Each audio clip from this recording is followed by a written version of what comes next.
নতুন করে আলোচনার কেন্দ্রবিন্দুতে মাশরাফি বিন মুর্তজা। হোম অব ক্রিকেটে গুঞ্জন, ক্রিকেট মঞ্চে ফিরছেন ম্যাশ। তবে ব্যাট কিংবা বল হাতে নয়, বরং ক্রিকেট বোর্ডের গুরুত্বপূর্ণ আসনেই বসতে যাচ্ছেন সাবেক এই টাইগার অধিনায়ক।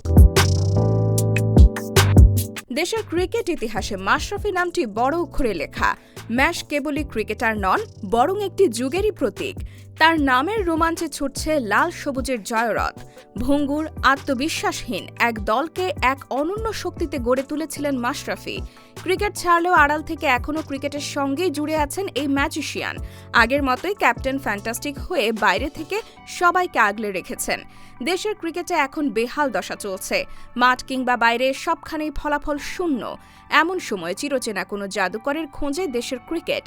আর সেই অসম্ভবকে সম্ভব করার জাদু জানেন যিনি, তার নাম মাশরাফি। ধারণা করা হচ্ছে নতুন ভূমিকায় আসছেন ম্যাশ। সম্ভাবনাও বাস্তবের কাছাকাছি হয়ে উঠছে। ক্রীড়া উপদেষ্টার ভাষায়, মাশরাফির বিষয়ে অপরাধমূলক কর্মকাণ্ডের সঙ্গে জড়িত থাকার কিছু তার চোখে পড়েনি। নিজের রাজনৈতিক অবস্থানও স্পষ্ট করেছেন ম্যাশ। তাই বাংলাদেশ ক্রিকেট বোর্ডের আসনে বসতে চাইলে দরজাটা তার জন্য খোলা আছে। ফলে দেশের ক্রিকেটের এই অমূল্য সম্পদকে কাজে লাগানোর সুযোগ এখন সময়ের দাবি। এখন দেখার বিষয়, সত্যিই কি ম্যাশ ফেরেন কিনা সেই অদৃশ্য জাদুর কাঠি নিয়ে।